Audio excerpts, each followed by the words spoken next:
All right, so welcome everyone and thank you for joining us this afternoon.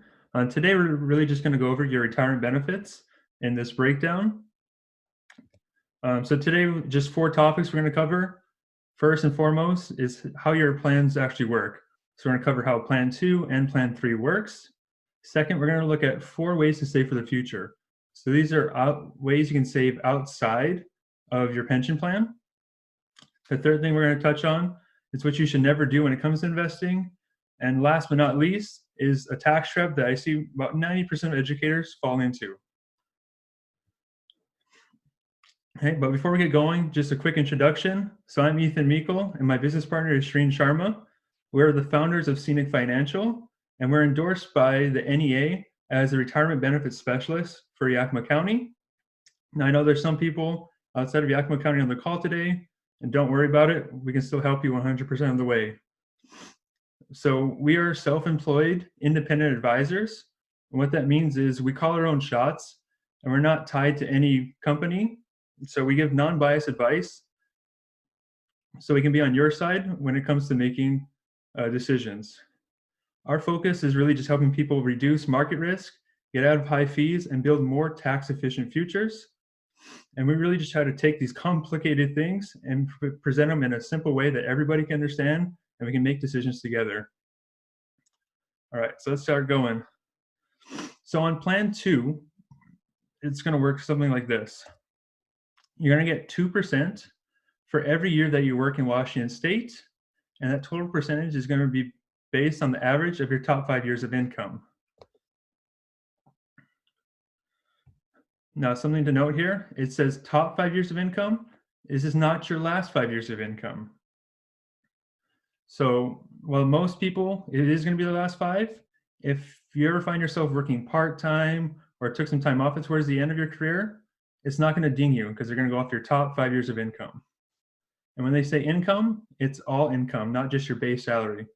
So if you have national boards or you're a coach, any and all income, no matter what school district it comes from, will count when they do this average. Over here where it says years worked, this is full-time years worked in the state of Washington.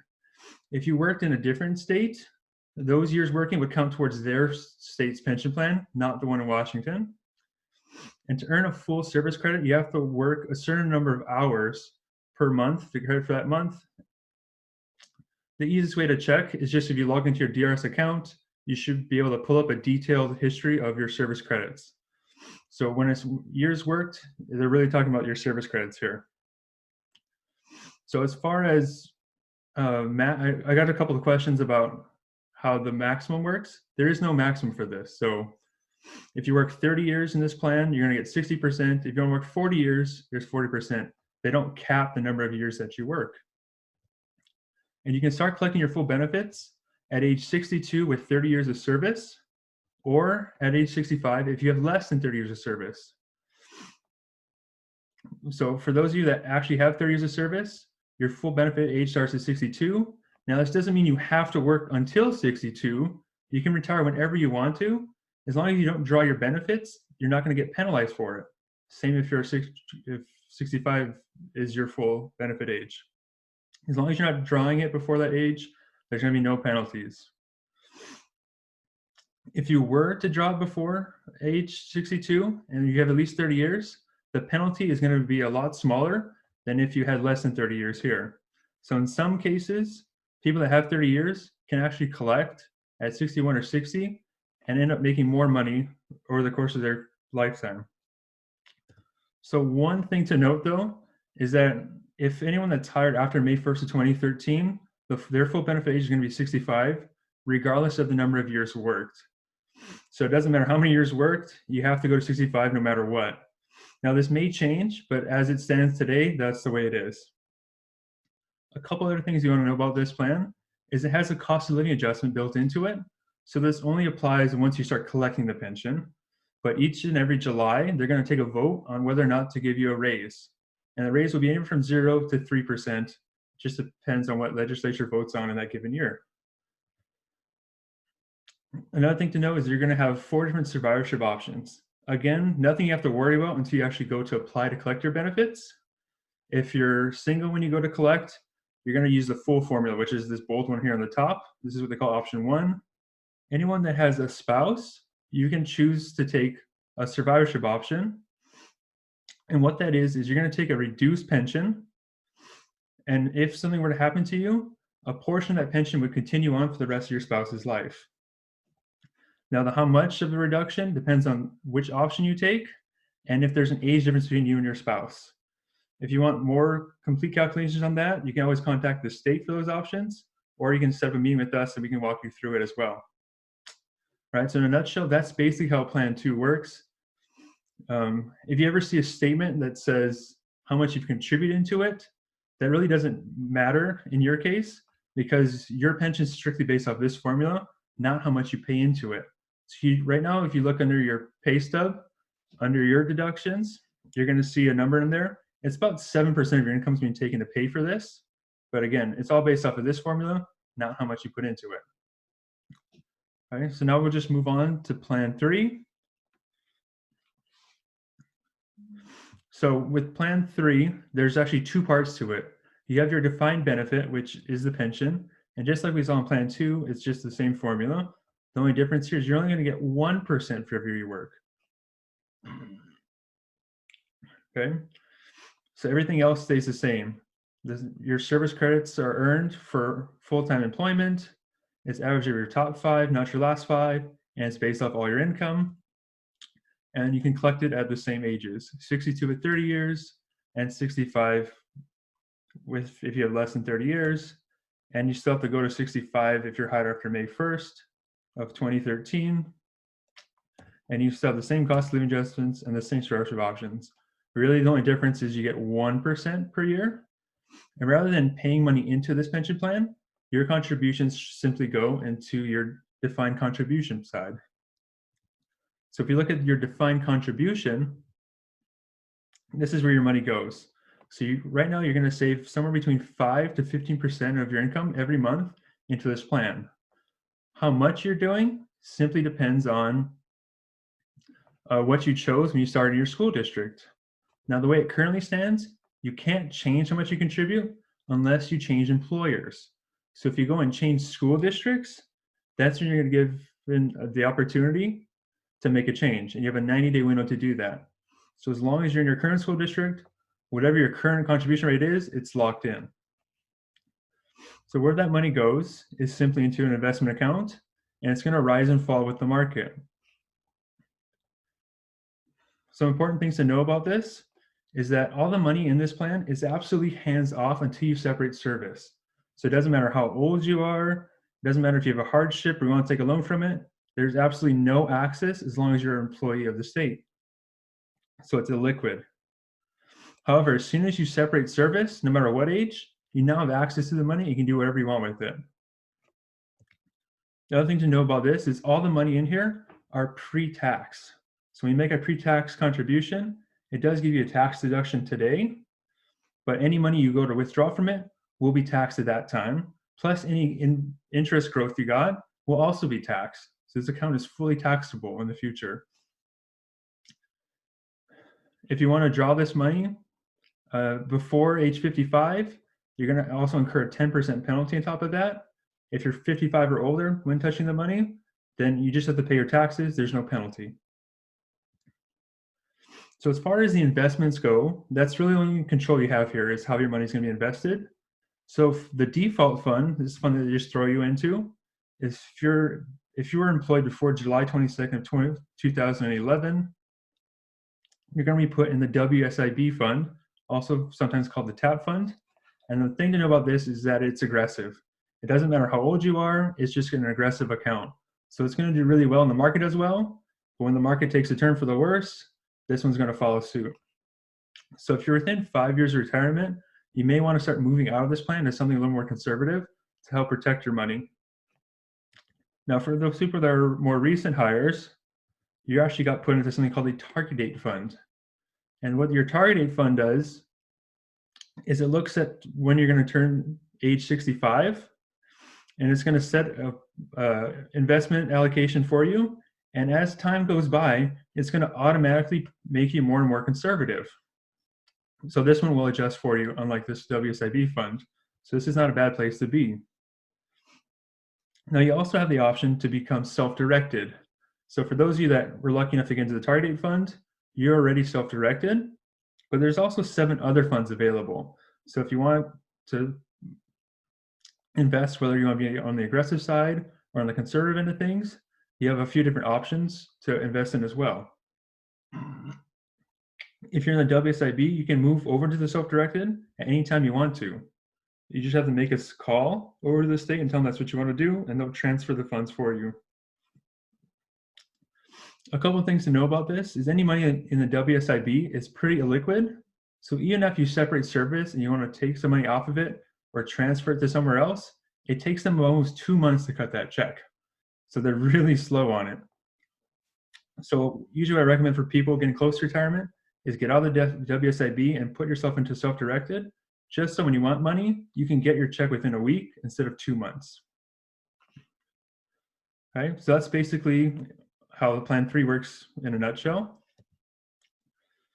So now if we look at a graph and sort of like timeline of how all of this plays out, if you have your age on this axis, your income up here,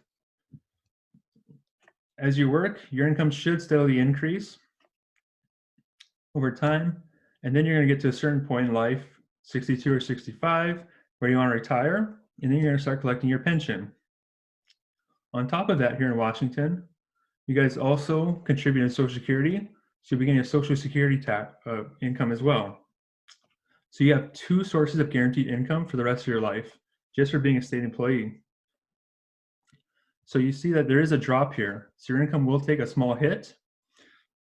But because a large chunk of your income is made up of guaranteed sources, this drop isn't as severe as people without pensions would see. So you may make a little bit less income in the future. Oftentimes it's not enough to change a tax bracket. Now this gap up here is something we call your shortfall. And the way we make up for your shortfall is through saving in different retirement vehicles. So for people in Plan 3, that's your defined contribution plan comes into. It's used to help make up for any shortfall or any extra money you need to live on. There's other ways to save as well. And there's things like the DCP, a 403B, or Roth IRAs. They're all popular options that people use to help make up this gap. One thing to also know is these pensions weren't designed to replace your own income, and that's why your school district sponsors different plans to help you make up for their shortfall. So now let's just break down the different options you have for your district. So the first one you guys have is the DCP, also known as deferred comp. So a couple things to know about this plan is it's basically the same exact investments as Plan 3. So if you're on Plan 3 and you have a DCP, you're really just putting more money in the same place. The only difference is this one's going to be flexible. So this one you can start, stop, increase or decrease your contribution at any time, any given month. Like Plan 3, there's absolutely no access to it until you separate service. So it's pretty hands-off as well. The one key benefit that a lot of people like with it is there's no 10% penalty, but this only applies if you plan to retire and withdraw funds before the age of 55. So if you're gonna retire after age 55, this really doesn't mean much to you. There's also no income limits when using a DCP, so it doesn't matter what your household income is, you can always use it. The contributions are going to be pre-tax only, so you can only save on a pre-tax basis. I already went over the same investments as Plan 3. There's no professional oversight. So this is being managed by the state, but there's no financial advisor licensed by the state able to give advice, but they still charge fees for it. So it's always important to work with somebody that can look into your plan and help you pick and choose investments. As far as your contribution limits go, it's up to $19,500 for 2020 for people under 50. Once you hit age 50, you can actually contribute up to $26,000 per year. The second popular option is the Roth IRA. So IRA just stands for Individual Retirement Account. So anybody can set one of these up. It's not going to go through your employer. So this is a private account. So just like you have DCP, it's flexible in that you can change your contributions at any time. You have full access at the age of 59 and a half. Now, this only applies to your interest growth. Whatever you contribute can be touched at any time for any reason. And unlike the DCP, this uses after-tax contributions. So you're paying your taxes on the money today, and any growth you get will be tax-free. This one does have income limitations though. So if you're married and you make over 196 as a household, or you're single and make over 124, you can't actually use a Roth IRA anymore, or at least not reap the tax-free growth from it. Now the contribution limits are in this one is a lot lower. It's only $6,000 a year for people under 50. For everyone over 50, it's $7,000 a year. It does have a wide range of investment choices though. So you can really branch out and diversify here. The reason it has an asterisk, it's really going to depend on what institution you use to set up your Roth IRA. If you're using a bank or certain investment companies out there, they kind of limit their staff to what they can use, and you may not be seeing the full scope of what's out there. The next thing you guys have is something called the 403B. Some people refer to it as a TSA, right? Tax Shelter Annuity. Now, these are your version of a 401k plan. It's sponsored by your school district. And you're able to start, stop, increase, decrease anytime you want to. So it's flexible. Because it's sponsored by your school district, all you do is fill out a form and turn it into payroll to make those changes. It also comes off your paycheck automatically. So it's a way to set something up and just set it up and forget it. So the limits are going to be the same as we saw in the DCP, $19,500 a year if you're under 50, $26,000 if you're over the age of 50. This one also has no income limits, so you can always use it no matter what. As far as access in this account goes, similar to Plan 3, you have access to this at age 55 if you're separated. Otherwise, age 59 and a half. So what that means is even if you're still employed and you're 59 and a half or 60 or 62, you can actually access money within your account. So unlike the other ones we saw where your money's hands off, you have access to it while you're still employed. Now before age 59 and a half, you can touch your money through one of two ways, either through loans or harsh withdrawals. So loan is exactly like it sounds. You're going to loan or borrow your own money from your account, and you're just going to pay yourself back. Now there is an interest charge, but the unique thing with 403Bs is that interest charge goes back into your account. It doesn't go into any other company's pocket. So you're paying yourself back your own money plus interest. And these loans need to be paid back within 5 years, and they can be used for any reason you need to. Because you're paying back interest to yourself, they're a very low cost loan, and they can be a really good tool for paying down high interest debt. One thing to know though is you have to make sure your school district actually allows for loans. Most school districts do, but there are some that haven't approved it yet. So make sure you check on that before you plan to take a loan. The second way is the hardship withdrawal, and that's just the federal government giving you a couple of different ways to take your money out. So if you incur things like medical bills, or you need a down payment on primary residence, you can take the money out, you'll pay your taxes if taxes are due on it, and you don't pay it back. So as far as taxes work, you can contribute either on a pre-tax basis or a Roth basis, and everything's going to grow tax deferred. So if you have a pre-tax contribution, it works just like your other accounts. If you contribute as a Roth, this now becomes a Roth 403B or Roth TSA. And you have all the benefits that go along with the Roth IRA, just on steroids. So when you use a Roth 403B, there's no income limits, and you can use these higher contribution limits. So you can put much more away using a Roth 403B than you would a traditional Roth IRA. As far as investments go, you're going to have a wide range of them, but again, it's going to depend on the company you choose to work with, as some of them could limit what they're allowed to use. But you have the full scope available, from conservative to aggressive or anywhere in between. You can also change your investments at any time. And just like anything else, there's no guarantees. The money's going to go up and down depending on what the market does.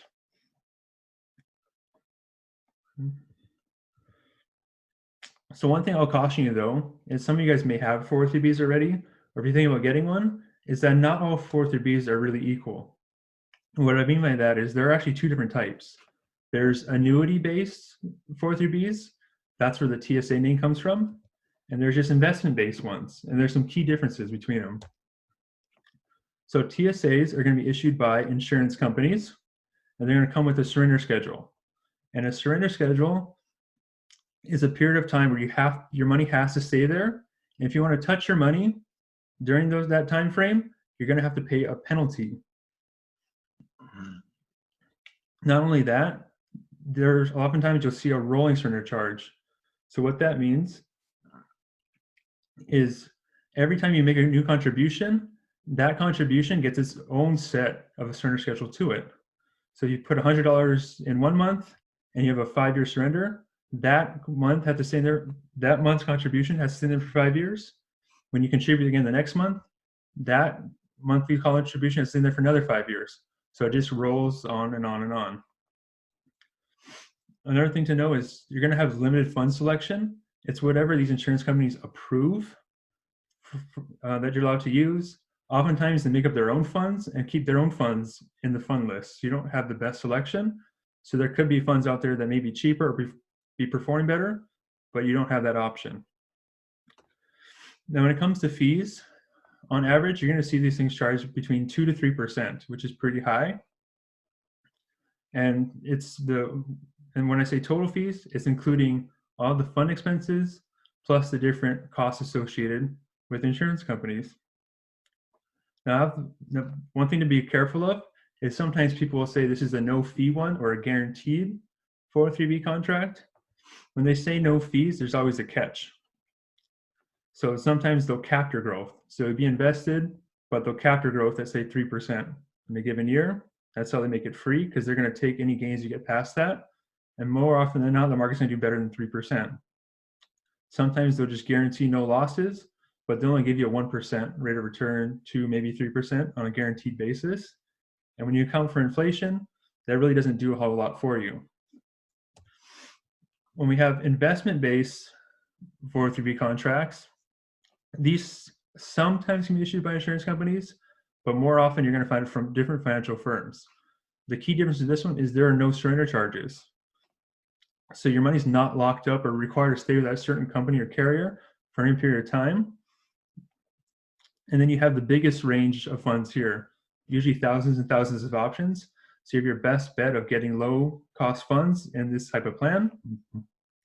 And your total fees will be a little bit lower on average. On the low end, you'll see 1.5%. On the higher end, it'll be closer to 2.5%. So the way the fees work in this one is you're going to have the fund expenses here. The financial firm usually has a small fee as well, and the advisor actually charges their own fee. So the reason for the range really depends on how much the advisor charges. Keep in mind that certain companies out there that have their own employees work for them may require them to charge a higher fee than you would see elsewhere. Okay. So these are really the two choices you guys have available to you. So I would recommend staying out of these guys just for the liquidity of it, and also saving money in the long run, and use one of these different types of 403Bs. So now we're just going to do a quick comparison of the different things on one sheet so you can kind of see the pros and cons of each of them. So when you look at flexible contributions, that's something all these accounts have in common. When we're looking for something that has no income limits, the DCP has no income limits, only that Roth IRA does. When you look for contribution limits, all of these have certain limits that you can use. If you're trying to find something that has tax-free growth, only the Roth accounts are able to do that for you. Now, there's going to come a time where you're going to be required to pull money out of your accounts.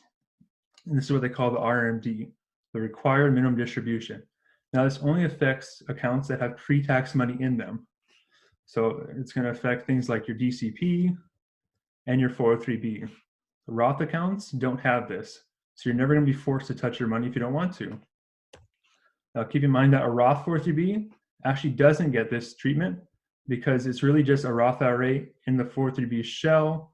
So really the easy way around this is just to move your Roth 403B into a Roth IRA before you hit age 72, and the problem is avoided.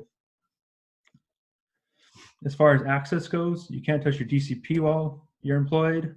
but you do have access to your Roth IRA, 403b, and Roth 403b while you're employed.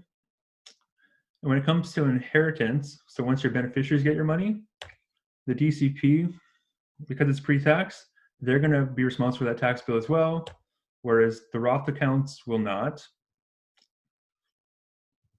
One thing to know is that what I've shown here is just the ones you can use through your school district or the more common ways to save privately.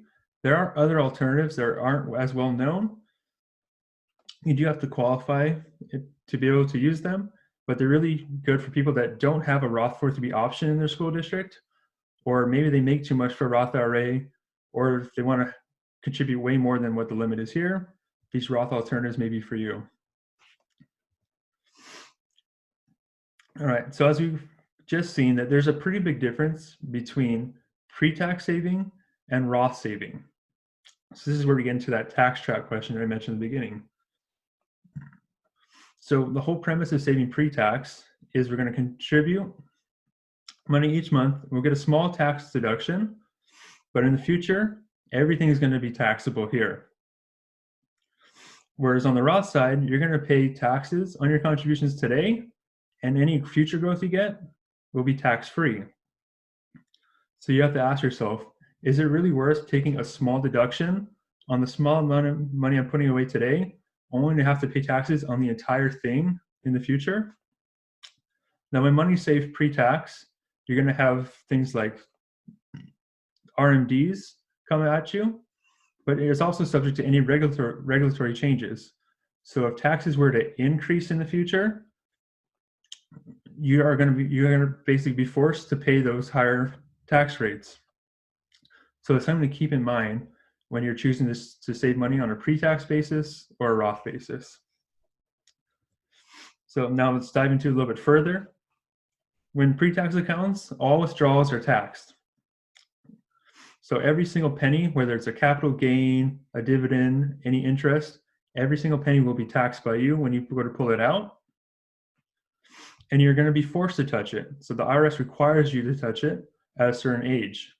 Now, recently they pushed age back to 72, but they can also change it and make it back to a different age if they want to. So when you have money in pre-tax, you also have to watch for this. As I mentioned earlier, you're going to be fully exposed to any tax law changes. So if you look at the state of the economy and our national debt, as our clock keeps going up and up and up, there's only one way for the government to stop our debt from climbing too high, and it's taxes, right? It's the only stream of income that government receives. So if they want to start curbing that, they're going to have to change taxes. And if you don't want to be exposed to any kind of tax law increases in the future, that's where things like Roth or any kind of tax-free savings comes into play.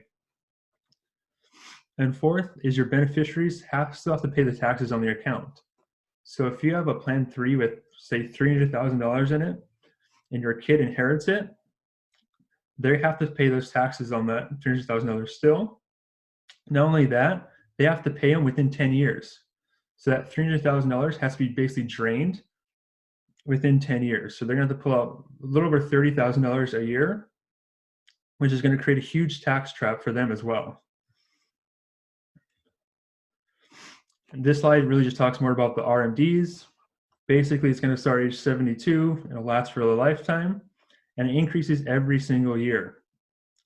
And if you decide not to take it, you forget about it, or just take out the wrong amount, they're going to slap you with a 50% penalty on that. It's one of the worst penalties in the tax code. And because the RMDs require you to touch it out, you're going to have to pay taxes at whatever rates are at that time, and your beneficiaries will also have to pay it. All right, so this one has a little bit more numbers on it. This is just a sample income breakdown that I run for clients.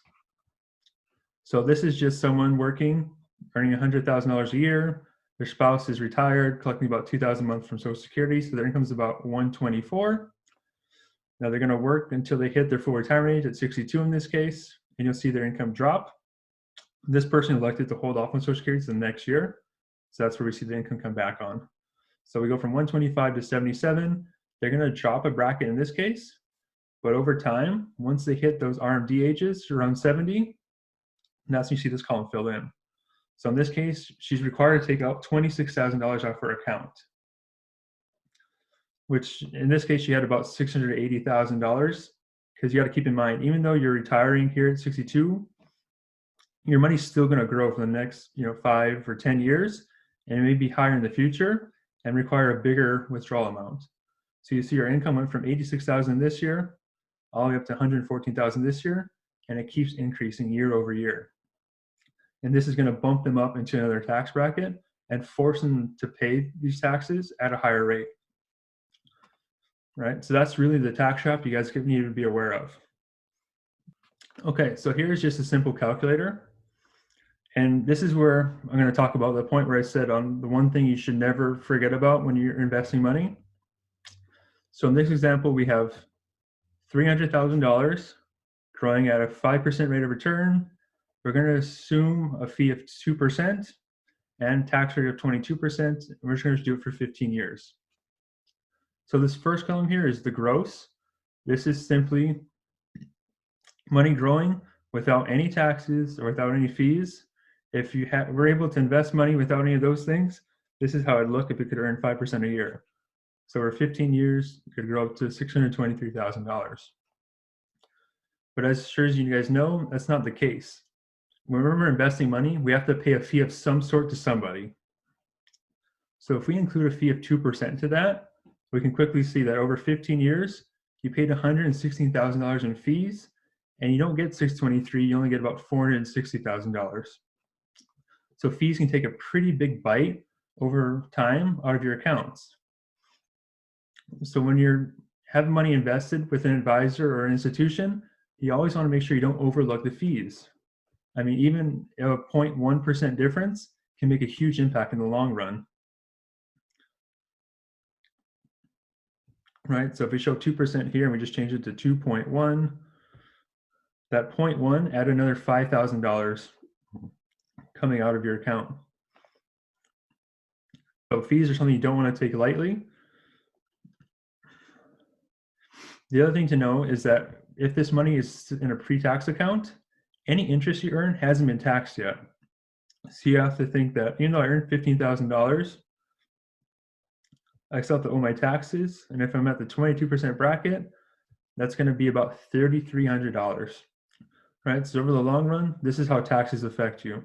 So even though you may be earning good money or getting a decent rate of return, you have to take in mind that that rate of return is still pre-tax. You haven't paid tax on that money yet. And if taxes were to increase, that rate of return will go down and you're going to owe more money. So if we just total everything up, you see that over the long run, this only works out to be about $414,000, and you spent $140,000 between taxes and fees. So this is something you guys need to take into account for when you're going about your investments. That pretty much concludes it. If you guys are interested in working with us or want to talk to us, I'm going to drop a link in the chat thing there, and you can actually book a time in our calendar. And with that, thanks guys for watching. If you guys do have any questions, just feel free to email me. I'll answer them then. You guys have a great rest of your afternoon. Bye guys.